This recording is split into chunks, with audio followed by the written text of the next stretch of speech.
je suis étonné qu'après 6 ans, qu'on est mariés. Maintenant, on est passé aussi la 7e saison, le 7e année difficile. Et ça se passe toujours bien, et donc je suis content d'avoir l'occasion et le grand plaisir de travailler avec cet orchestre formidable encore pour 2 saisons à venir. Il vous apporte toute la satisfaction que vous souhaitez Oui, absolument.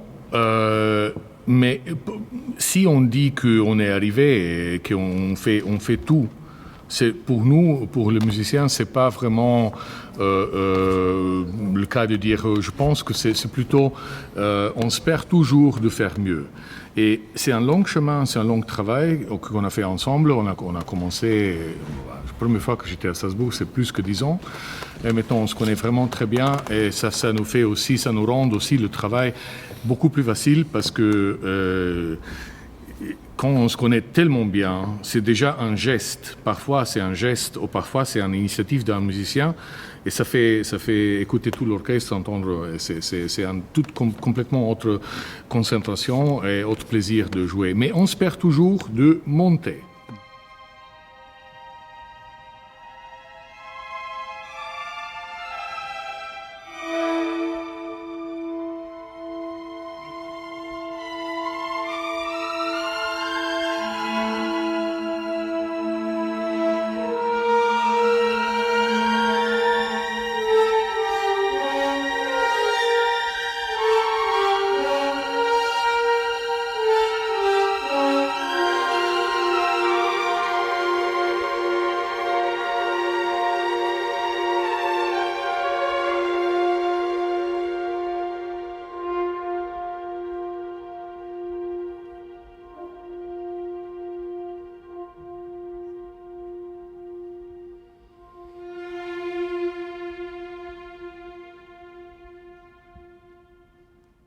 Alors les temps forts, il y a cette saison, c'était Haydn Shostakovich, l'année prochaine, Gustav Mahler.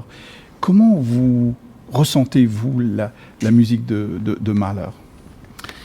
Moi, je suis né en Carinthie, donc pas loin de ses résidences, c'était à Wörthersee, à côté de Klagenfurt. Et le petit maison, Komponierhäuschen, qu'il a eu dans le bois, c'est à 30 km nord de mon petit village. Donc déjà, comme enfant, j'ai eu plusieurs fois l'occasion d'aller voir cette petite maison. Je n'ai jamais compris pourquoi. Il a eu seulement un petit maison, ni sans toilette. Hein. C'est juste un petit maison avec une table, une chaise et un lit. Donc c'était un canapé pour se reposer. Mais on a compris, moi j'ai compris que là, il n'a rien que la nature. Vraiment, le son, on n'attend rien. On n'attend que les oiseaux, un petit peu le vent, un peu comme ça. Donc, je pense que ça, c'était sa grande inspiration, une de ses grandes inspirations. Et pour moi, quand j'entends les mélodies qu'il a utilisées, parce que ce sont des mélodies que nous, on a chantées comme enfants aussi.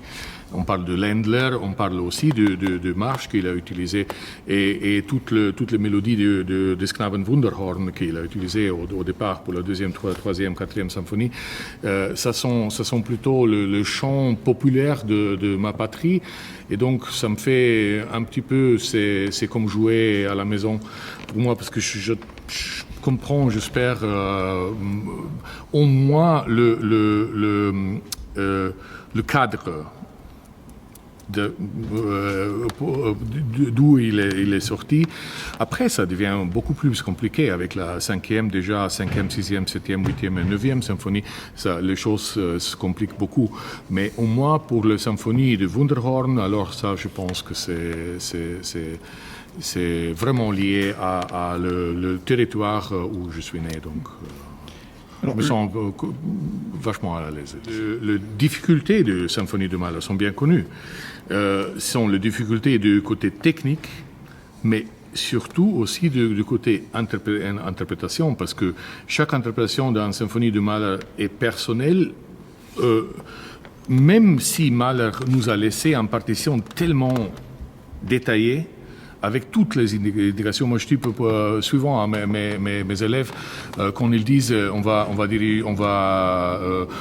discuter sur une pièce difficile, je dis alors qu'est-ce que c'est difficile pour vous? Ils me disent Stravinsky ou Mahler. Moi, je dis, c'est quoi la difficulté sur Mahler? Oui, c'est la complexité, le 5 lignes, 6 lignes en contrepoint, et c'est difficile à faire sortir tout le petit détail. Je dis, oui, mais c'est bien écrit tout ça. Si vous faites exactement qu'est-ce qu'il a laissé dans la partition, c'est déjà fait. Moitié de boulot, c'est déjà fait. Et ils me sont dit, alors pour vous, c'est quoi difficile? Moi, je dis, eine kleine Nachtmusik plutôt. Parce que là, rien n'est écrit. Là, il faut vraiment faire tout.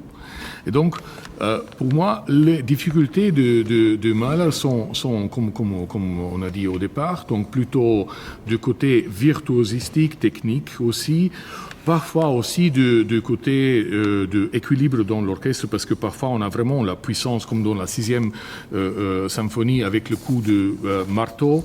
Le fameux coup de marteau, c'est vraiment une puissance peut-être jamais entendue avant dans l'histoire. Si peut-être Berlioz me permet de dire que peut-être la puissance de la 6e symphonie, c'est même supérieur à ce qu'il a créé dans ses compositions comme Requiem ou les choses magnifiques que Berlioz a laissées. Donc pour moi, et surtout, je suis content que Anouline a dit ça, parce que moi je pense que pour l'orchestre, c'est aussi une occasion de approfondir le sentiment, la façon de jouer la musique de chambre en grande formation. Parce que effectivement, c'est aussi musique de chambre. Parfois, on fait vraiment de grands mouvements dans la 2e symphonie.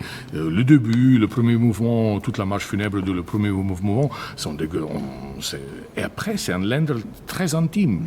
Et donc ça, c'est vraiment la musique de chambre. Et ça, c'est aussi la grande difficulté de cette symphonie, parce qu'on on n'a pas l'autre possibilité que de vraiment s'écouter et de vraiment essayer de faire la musique ensemble. C'est ça. Et autre temps fort de cette saison, qui nous rapproche d'un des solistes, et quel soliste, c'est Christian Zimmermann, avec lequel vous allez jouer les concertos de Beethoven. Alors vous allez les jouer séparément au cours de plusieurs concerts, et vous allez réaliser cette performance de les donner en une seule journée. Ça, c'était l'initiative de Christian Zimmermann. Nous, on se connaît un petit peu parce que moi, je fais un concert avec lui à Bâle il y a longtemps, en 2002. On a fait Bartók à cette époque, et maintenant on était vraiment très content que Christian Zimmermann a choisi Strasbourg pour la seule étape française pour jouer cette cycle.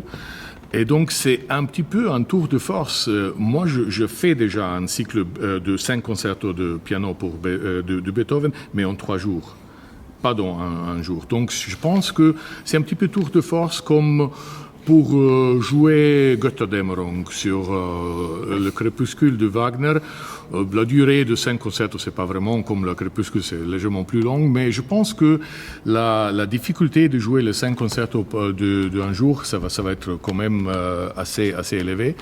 Et donc on est très content. On va faire aussi notre participation à le jour de bon anniversaire à Beethoven, le 21 juin, si je ne me trompe pas sur la date, pour Arte Live, donc de Place du Château. On va jouer la 8e symphonie de Beethoven. Et cette symphonie, on l'a intégrée aussi dans ce cycle de 5 concertos de Beethoven. Comme ça, on va aussi fêter le Beethoven. Comme ça, on ne veut pas nous dire que nous, on a fait exprès pour fêter l'anniversaire de Beethoven avec la symphonie de Mahler. C'est pas vrai.